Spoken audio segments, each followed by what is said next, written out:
Assalamualaikum warahmatullahi wabarakatuh. Halo semuanya, nama saya Muhammad Khalil dari kelas 10 IPA 3. Di sini saya akan menjelaskan mengenai Annelida. Pertama, pengertian Annelida.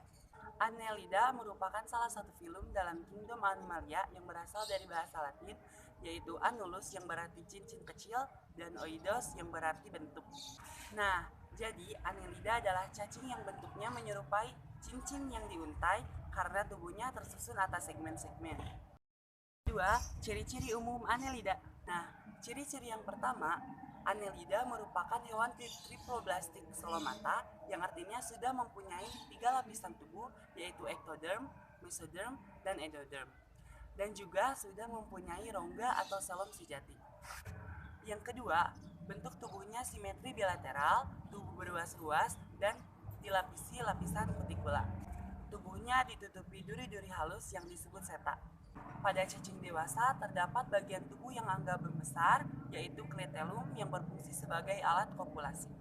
Yang ketiga, sistem pencernaannya sudah sempurna, yaitu mulut, faring, esofagus, tembolok, ampela, usus halus, dan anus. Yang keempat, sistem ekskresi berupa nefridia. Yang kelima, sistem respirasi berupa kulit dan insang. Yang keenam, berkembang biak secara aseksual dan seksual, lalu bersifat hermafrodit, tetapi pembuahan terjadi dari perkawinan dua individu. Dan yang ketujuh, hidup di berbagai tempat, baik air tawar, air laut, ataupun daratan. Umumnya hidup bebas, tetapi ada juga beberapa yang hidup parasit. Yang ketiga, klasifikasi Annelida. Untuk klasifikasi, Annelida dibagi ke dalam 3 kelas, yaitu Polychaeta, Oligoceta, dan Hirudinea. Yang pertama, Polychaeta. Hewan yang termasuk kelompok ini mempunyai banyak rambut yang tumbuh pada parapodia. Tiap-tiap ruas tubuhnya memiliki satu pasang parapodia. Semua Polychaeta umumnya hidup di laut. Sudah dapat dibedakan mana cacing betina dan mana cacing jantan. Lalu mempunyai larva yang bersilia dan bergerak bebas yang disebut trokopor. Contoh cacing yang termasuk ke dalam kelompok Polychaeta adalah cacing palolo dan cacing wawo. Kedua dari cacing ini, tubuhnya dapat dimakan dan katanya rasanya sangat lezat. Ini contohnya dari khas Maluku. Yang kedua, Oligoceta.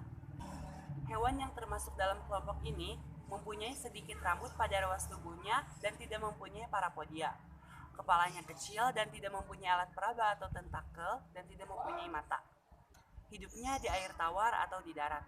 Contoh cacing yang termasuk ke dalam kelompok Oligoceta adalah cacing tanah, cacing air, dan cacing hutan. Yang ketiga, Hirudinea. Hewan yang termasuk kelompok ini tidak mempunyai rambut dan tidak mempunyai parapodia pada tubuhnya. Tubuhnya berbentuk pipih. Pada bagian depan dan belakang tubuhnya mempunyai alat pengisap untuk menempel kepada korbannya, lalu dia mengisap darahnya. Hidupnya di air tawar, air laut, ataupun di daratan. Contoh hewan yang termasuk ke dalam kelompok Hirudinea adalah lintah dan pacet.